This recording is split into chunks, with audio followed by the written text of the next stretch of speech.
एक मित्र ने प्रश्न पूछा है कि क्या अकेलेपन से सत्य मिल जाता है?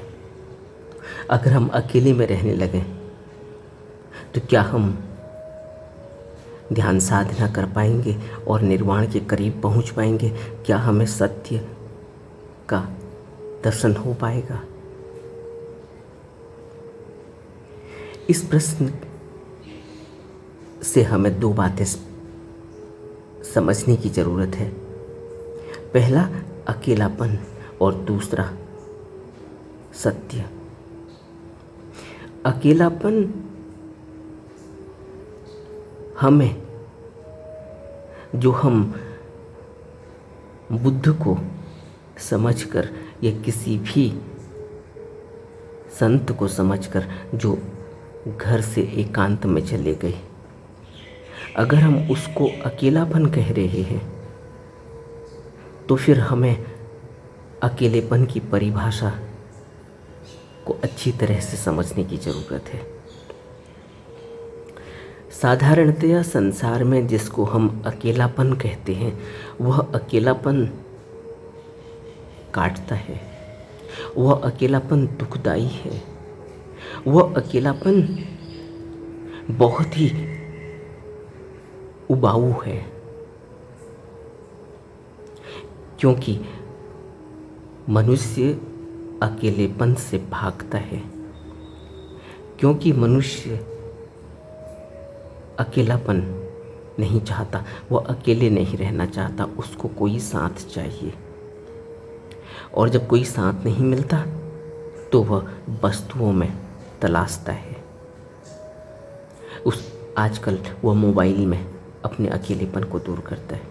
आपने देखा, आपने महसूस किया, आपने ऑब्जर्व किया कि जब कोई व्यक्ति अकेला हो, कहीं सफ़र कर रहा हो, ऑफिस से आना जाना कर रहा हो, स्कूल से आना जाना कर रहा हो, या किसी का इंतज़ार कर रहा हो,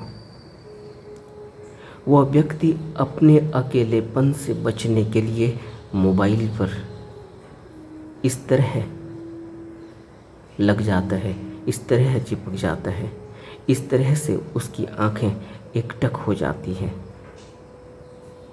कि अब उसे अकेलापन काटता नहीं। अब उसको यह नहीं अखरता कि वो किसी का वो इंतज़ार कर रहा है या वो समय काट रहा है एक जगह से दूसरी जगह पर यात्रा करने के दौरान में।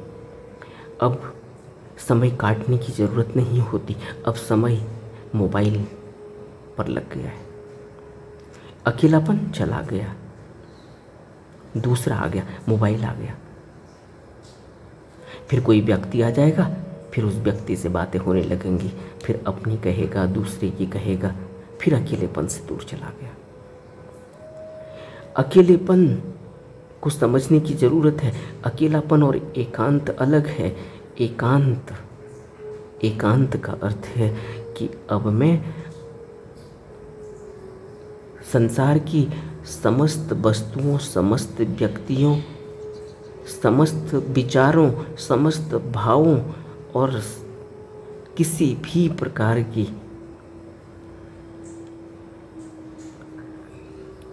अवरोधक बातों से अपने आप को अलग खींच लेता हूँ, वह एकांत है।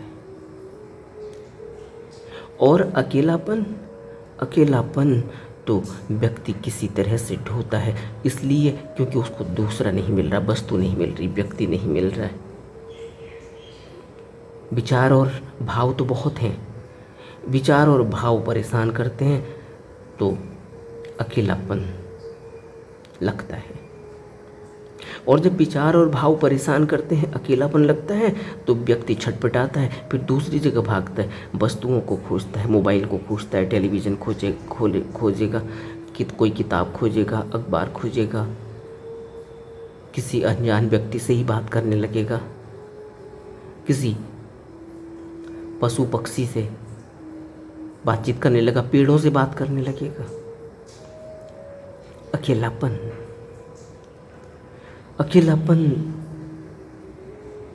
यह है। और एकांत बिल्कुल ही अलग है। अकेलेपन से सत्य नहीं मिलेगा, कभी नहीं मिल सकता, क्योंकि अकेलापन तो उबाऊ है, अकेलापन तो काटता है, अकेलापन तो विचारों में और गहरे में डुबा देता है। अकेलापन को समझना होता है, अकेलेपन को समझकर अपने विचारों को देखकर अपने एकांत में उतरना होता है। अकेलापन और एकांत दो अलग अलग बातें हैं। एकांत का अर्थ है कि मैं एकाकार हो गया हूँ, अपने में आ गया हूँ। अब मैं अपने विचारों को, अपने भावों को, अपने सारी बुराइयों को, सारी अच्छाइयों को किनारे करके एकांत में सिर्फ एक पर टकटकी लगाए हुए बैठा हूँ। वो एक निराकार भी हो सकता है, वह एक साकार भी हो सकता है। वह एक साकार प्रतिमा गुरु की भी हो सकती है, साकार रूप गुरु का हो सकता है। वह एक निराकार गुरु की प्रतिमा भी हो सकती है। वह एक निराकार भी हो सकता है, वह एक साकार भी हो सकता है, लेकिन एक, कोई दूसरा नहीं। इसलिए हमेशा ही समझना होगा कि अकेलेपन की ज़रूरत नहीं, एकांत की ज़रूरत है।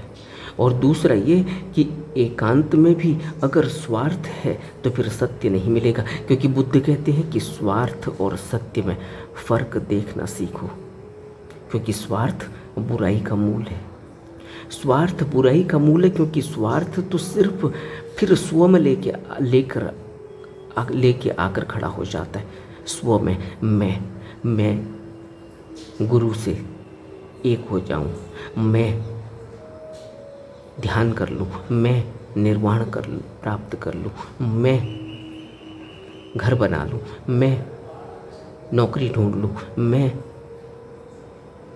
यह मैं स्वार्थ है, यह मैं एक आइडेंटिटी है। और आइडेंटिटी से सत्य नहीं मिलता, कोई भी आइडेंटिटी से सत्य नहीं मिलता। इसीलिए तो बुद्ध कहते हैं कि मैं तो हूँ ही नहीं, तुम मुझे कहाँ खोजोगे। तुम बुद्धम शरणम गच्छामि, किसी ने कहा कि बुद्धम शरणम गच्छामि कहते हैं और आप कहते हो कि आप उनसे कुछ भी नहीं कहते। तो उन्होंने कहा कि अभी उनको दिखाई नहीं दे रहा है, इसलिए वो बुद्धम शरणम गच्छामि कह रहे हैं। मैं तो हूँ ही नहीं, मेरे को देखेंगे कैसे, मेरी शरण में जाएंगे कैसे। वो अपनी ही शरण लेनी होगी, लेकिन अभी अपने का पता नहीं चलता, इसलिए बुद्धम शरणम गच्छामि, चलो यहीं से शुरू करो। अगर यही पता चल रहा है कि इस रूप में ही कुछ अगर पता चल रहा है, इस रूप से ही अगर श्रद्धा हो रही है, तो यहीं से शुरुआत करो। लेकिन बुद्धम शरणम गच्छामि करोगे कैसे? अभी तो बुद्ध का पता ही नहीं, न तो खुद पता है और न दूसरे में दिखाई दे रहा है। जब दूसरे में दिखाई देने लगेगा तो फिर स्वयं भी दिखाई देने लगेगा, अपने में भी दिखाई देने लगेगा। पहले अपने में खोजना होगा, अपने में खोजा तो फिर दूसरे में भी बुद्ध दिखाई देने लगेगा। इसलिए बुद्धम शरणम गच्छामि का अर्थ है कि हर कोई बुद्ध है, सब कुछ ही बुद्ध है। जो कुछ भी यहाँ है वह कायनात को बनाने वाला, वह सत्य, वह शाश्वत धम्म, वही बुद्ध है। तो मुझको, मेरी शरण में तो कोई जाएगा कैसे? क्योंकि मेरा तो पता किसको चलेगा, मैं तो हूँ ही नहीं। इसलिए बुद्ध कहते हैं कि मैं नहीं हूँ। वो मैं का अर्थ है स्वार्थ। बुद्ध की नज़रों में कोई ऐसा नहीं है कि कौन उनका बेटा है। राहुल तो उससे वह कोई विशेष बातें करते हैं, उसको वह कोई विशेष बात बताते हैं कि चलो तुम सत्य को जल्दी पालो क्योंकि तुम मेरे बेटे हो, तुम्हें निर्वाण जल्दी प्राप्त होना चाहिए। या ऐसा भी नहीं है कि तुम मेरी माँ हो, तुमने मुझे दूध पिलाया जब मेरी माँ की मृत्यु हो गई, बचपन में ही, पैदा होते ही 7-8 दिनों में, तो तुमने मुझे दूध पिलाया, मुझे पाल पोस कर बड़ा किया। अब तुम ध्यान साधना के पथ पर आई हो, अब तुम मेरी शरण में आई हो, तो फिर चलो क्योंकि तुम मेरी माँ हो तो तुम्हें सत्य के दर्शन पहले होने चाहिए। बुद्ध की नज़रों में न तो कोई राहुल उनका बेटा है, न कोई उनकी माँ है जिस पर वो विशेष नज़र रखेंगे और बाकी भिक्षुओं पर कोई और नज़र रखेंगे। इस बड़े अंतर को समझने की ज़रूरत है। अगर कोई गुरु यही अंतर अगर अभी भी रखे हुए है कि वह मेरा बेटा है तो वह मेरे परिवार का सदस्य है, वो मेरे रिश्तेदार है, तो वह ज़्यादा पैसे यहाँ डोनेट करके गया है तो उस पर कोई विशेष उससे बात करनी है, उसका फ़ोन उठाना है तो दूसरे का नहीं उठाना है। अगर कोई गुरु इस तरह की बात व्यवहार कर रहा है, किसी को कोई विशेष और किसी को कोई विशेष नहीं, तो यह समझना होगा कि फिर अभी हमें किसी ऐसे गुरु की तलाश है जो स्व से दूर है, जो स्वार्थ और सत्य में कोई फर्क नहीं, जिसके लिए स्वार्थ जैसा कुछ भी नहीं, जिसने सत्य को पा लिया। और बुद्ध कह रहे हैं कि स्वार्थ बुराई का मूल है, क्योंकि स्वार्थ से बुराई इसी तरह से होगी कि वह तो मेरी माँ है तो उस पर कोई विशेष कृपा करनी है, तो कोई दूसरे की माँ है तो उसको थोड़ा सा हाथ रोक कर रखना है। इसलिए बुद्ध हमें बता रहे हैं कि सत्य ऐसा नहीं है। सत्य के लिए तो कोई अपना और पराया नहीं, सत्य का कोई जन्म नहीं, सत्य का कोई मरण नहीं, सत्य का कोई आरंभ नहीं, सत्य का कोई अंत नहीं।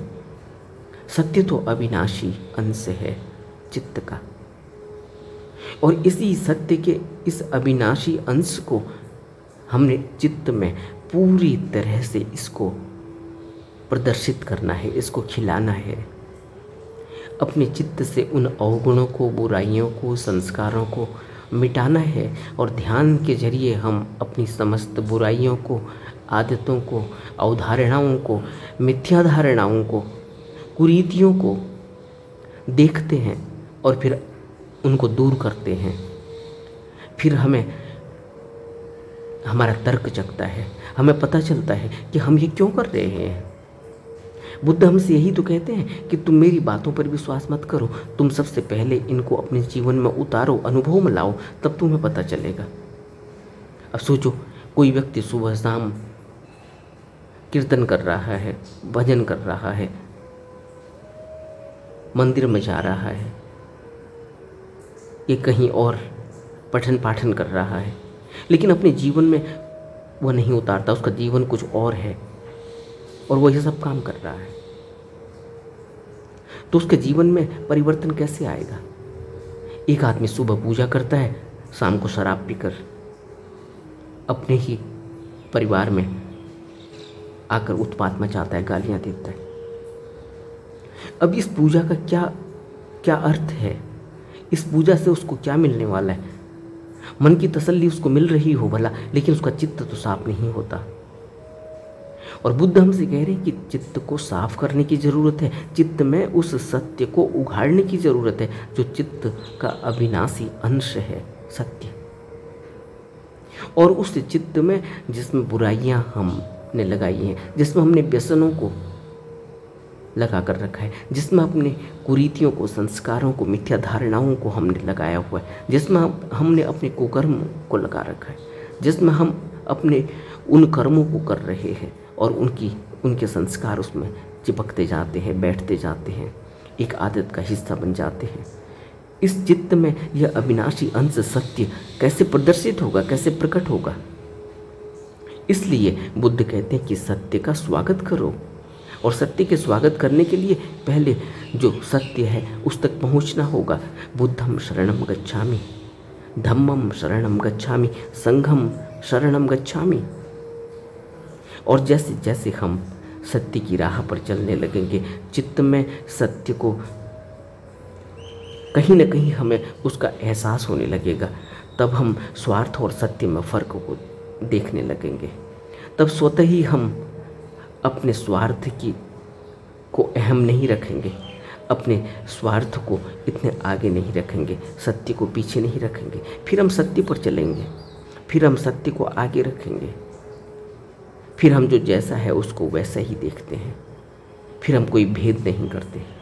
यह बड़ी ऊंची अवस्था है, और यह ऊंची अवस्था ध्यान के जरिए धीरे धीरे जैसे जैसे चित्त स्पष्ट होने लगता है, साफ होने लगता है, उसमें से संस्कार, कर्मों का लेखा जोखा निपटने लगता है, धीरे धीरे तब यह अवस्था आती है, तब यह अवस्था आती है कि सत्य हमें महसूस होने लगता है अपने चित्त में। तब वहाँ से स्वार्थ विदा होने लगता है। तब हम इतना अहम नहीं रखते अपने स्व को। तब हम अहम नहीं रखते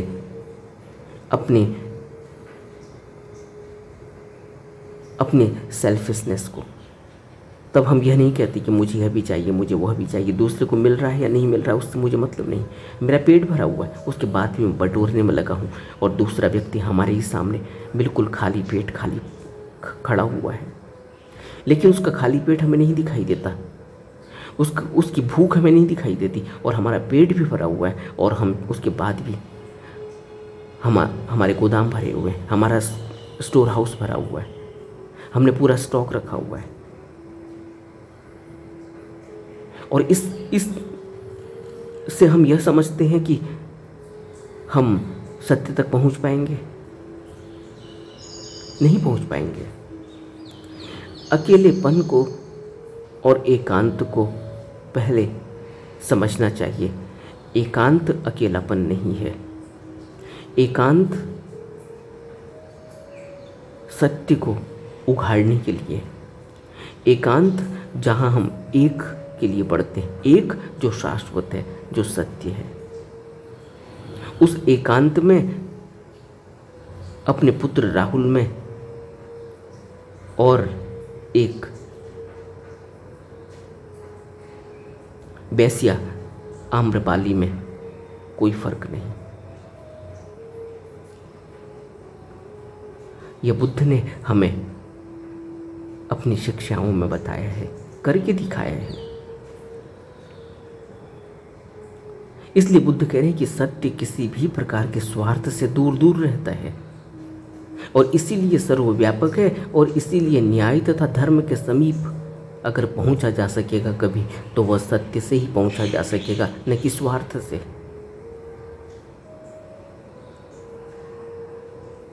तो अकेलेपन से दूर होने की ज़रूरत है, अकेलेपन से एकांत में आने की ज़रूरत है। लेकिन एकांत ऐसा नहीं होना चाहिए जो अकेलापन हो। अगर एकांत को हम अकेलापन समझ रहे हैं, अगर हम अपने एकांत में नहीं बल्कि अपने अकेलेपन में हैं और उसको एकांत समझ रहे हैं, तो फिर हम गलती में हैं, क्योंकि यह एकांत हमें सत्य की तरफ नहीं ले जाएगा। यह एकांत हमें उबाऊ बना देगा, यह एकांत हमें डिप्रेशन में ले जाएगा, यह एकांत हमें दुख से भर देगा, यह एकांत हमें जड़ बना देगा, यह एकांत हमें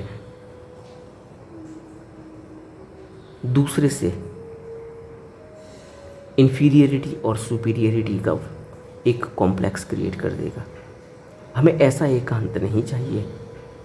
हमें एकांत चाहिए जब हम अपने एकांत में प्यार से भर जाएं, जब हम अपने एकांत में करुणा से भर जाएं। हमें ऐसा एकांत नहीं चाहिए कि एकांत में बैठे हैं और किसी कौवे ने या किसी पक्षी ने हमारे ऊपर बीट कर दी तो हम दुखी हो गए, या कोई जानवर हमारे समीप आ गया और दहाड़ने लगा तो हम दुखी हो गए कि कहाँ जाएं, एकांत में भी यह आ गया।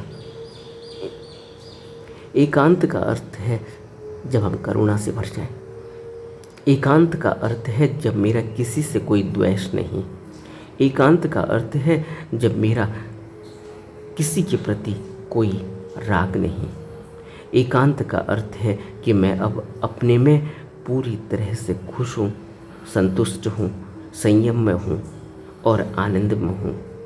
एकांत का अर्थ है कि अब मैं अपने ध्यान में आनंदित हो रहा हूँ।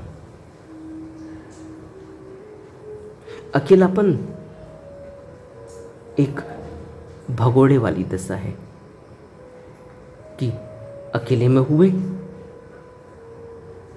तो परेशान हो गए, अकेलापन आ गया, क्योंकि अब मोबाइल नहीं है इसलिए अकेलापन आ गया। नहीं तो नहीं, वह किसी कारण से अकेलापन आता है। अकेलापन कोई खुशी खुशी नहीं स्वीकार करता, एकांत खुशी खुशी स्वीकार किया जाता है। एकांत में हम जाते हैं, हम दूर दराज के इलाकों में जाकर ध्यान साधना के लिए जगह ढूंढते हैं कि एकांत में बैठेंगे, कुदरत के नज़दीक बैठेंगे, नेचर के नज़दीक बैठेंगे। हम एकांत को खोजते हैं, एकांत में खुशी खुशी जाते हैं। लेकिन अकेलापन तो मजबूरी में हो जाता है। मोबाइल टूट गया, अब अकेलापन काटने लगा है, अब क्या करें, टाइम ही नहीं कटता। अकेलापन आ गया क्योंकि किसी ने धोखा दे दिया, अब कोई दोस्त नहीं रहा। अकेलापन आ गया क्योंकि हम अपने घर से दूर आ गए, अब कोई हमसे बात करने वाला नहीं। अब हम जाएंगे पिक्चर देख आएंगे, अब हम जाएंगे मार्केट घूम आएंगे, अब हम जाएंगे बाज़ार में जाके जहाँ भीड़ भाड़ है ऐसे इलाके में जाएंगे, ताकि किसी तरह से हमारा अकेलापन हमसे छटे, दूर हो जाए, थोड़ी देर के लिए ही सही। फिर हम अपने स्थान में लौट के आते हैं, फिर अकेलापन आ जाता है। अब क्या करें? तो चलो कोई किताब पढ़ लो, चलो कोई अखबार पढ़ लो, चलो कोई मैगज़ीन देख लो, चलो कुछ नहीं तो बालकनी में ही खड़े हो जाओ, छत में घूम लो, छत से कुछ दृश्य दिखेगा, आँखों से कुछ दिखेगा तो कहीं ध्यान टिकेगा, तो अकेलापन थोड़ी दूर थोड़ी देर के लिए हट जाएगा। देख रहे हैं मनुष्य की स्थिति। इसीलिए बुद्ध ने कहा कि ये 5 इंद्रियां और छठा मन, यही मनुष्य की सबसे बड़ी दुर्गति का कारण बन जाता है। यही 5 इंद्रियां उसको तृष्णाओं के पीछे दौड़ाती रहती हैं और मनुष्य खुशी खुशी दौड़ता है, क्योंकि उसको कुछ करने के लिए उसके पास है नहीं, उसके पास उसको कोई बताने वाला नहीं, उसके पास कोई गाइड नहीं। और अगर कोई बताता भी है तो कोई बताएगा भी कैसे, क्योंकि उसकी तो किसी पर श्रद्धा ही नहीं है, किसी पर विश्वास नहीं।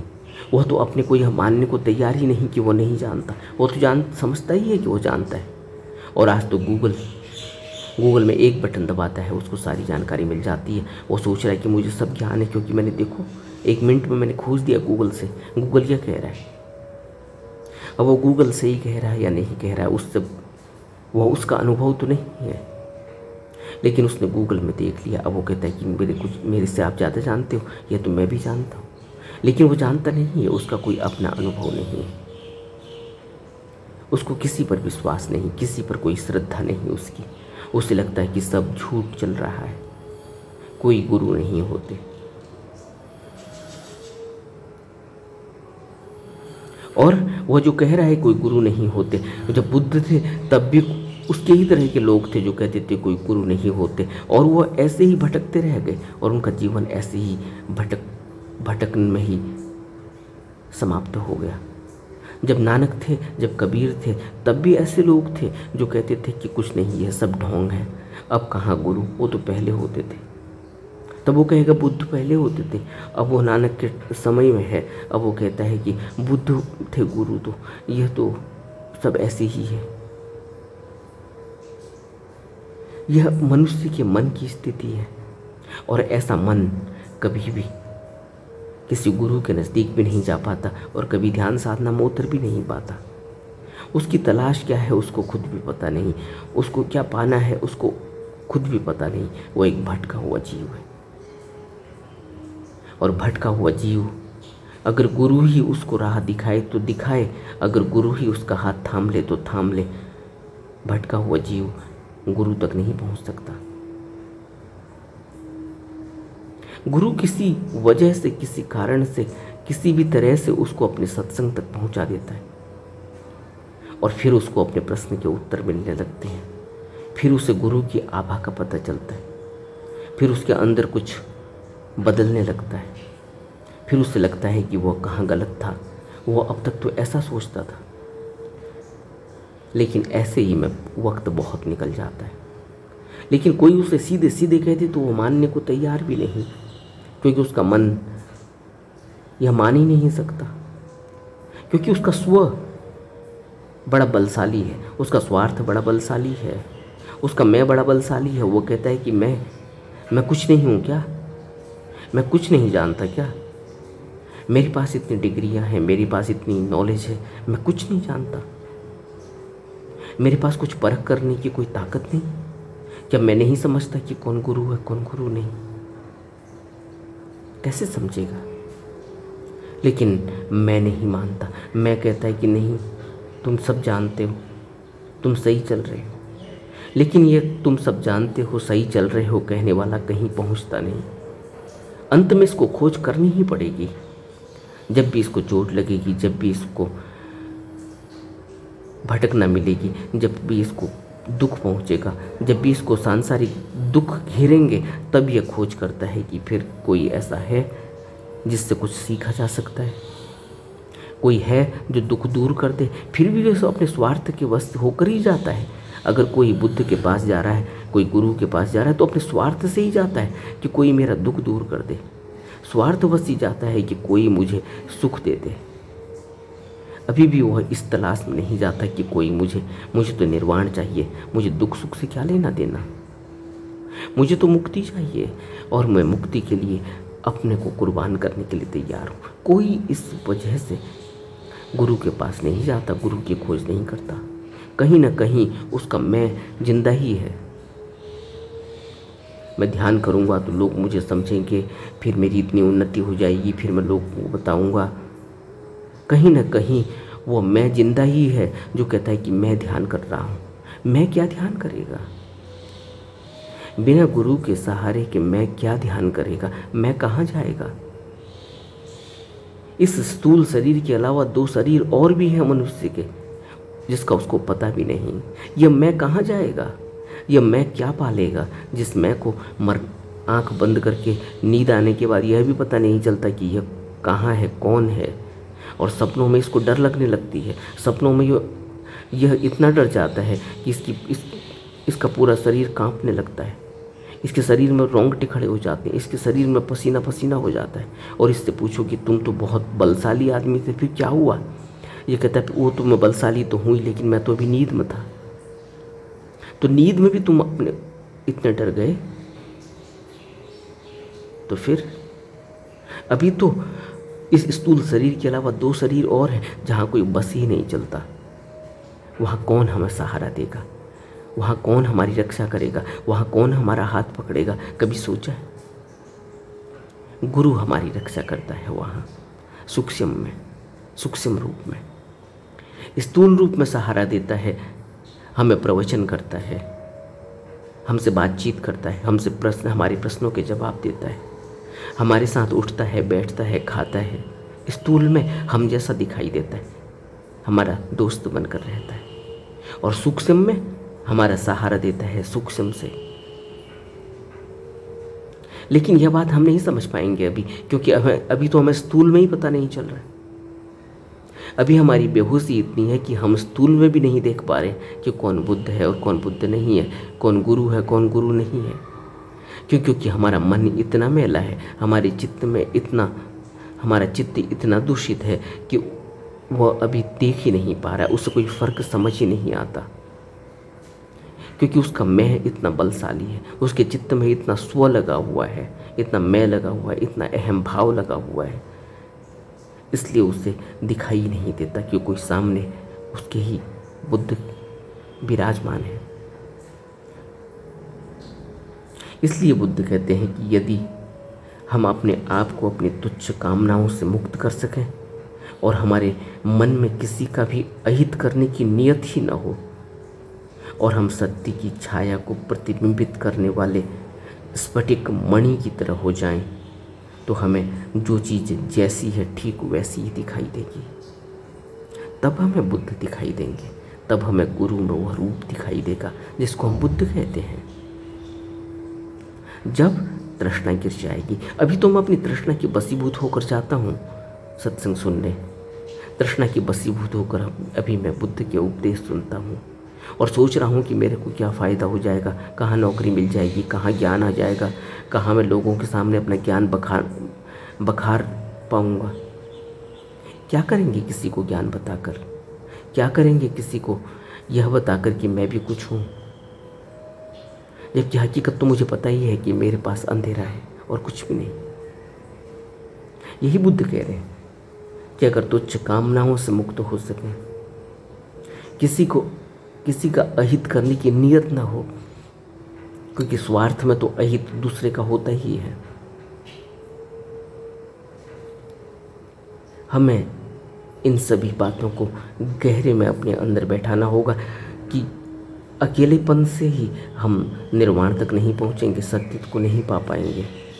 अकेलापन नहीं चाहिए, हमें एकांत चाहिए, और हमें वह एकांत चाहिए जिसमें हमारी खुशी हो, जिसमें हमारी संपन्नता हो, हमारी समग्रता हो, जिसमें हम एक हो सकें, जिसमें हमें दूसरे की कमी न हो, जिसमें हम अपने आप में आनंदित हो सकें, अपने ध्यान में आनंदित हो सकें। हमें ऐसा एकांत चाहिए, और यह एकांत कहीं से किसी दुनियादारी से भागकर नहीं मिलता। दुनियादारी से कोई भी एकांत कभी किसी को नहीं मिला। दुनियादारी से भागकर एकांत नहीं मिलता। एकांत तो अपनी खुशी से, एकांत तो अपने आपको पूरी तरह से सभी अटैचमेंट से, सांसारिक अटैचमेंट से डिटैच करके लाना होता है, वह घटना है। और उस एकांत में कोई कमी नहीं है कि कमी के कारण एकांत में आ गए, और फिर वो कमी बार बार खटकेगी, खलेगी। ऐसे एकांत से हमें कुछ नहीं मिलेगा। इसलिए अपने मन को समझने की ज़रूरत है, अपने चित्त को समझने की ज़रूरत है।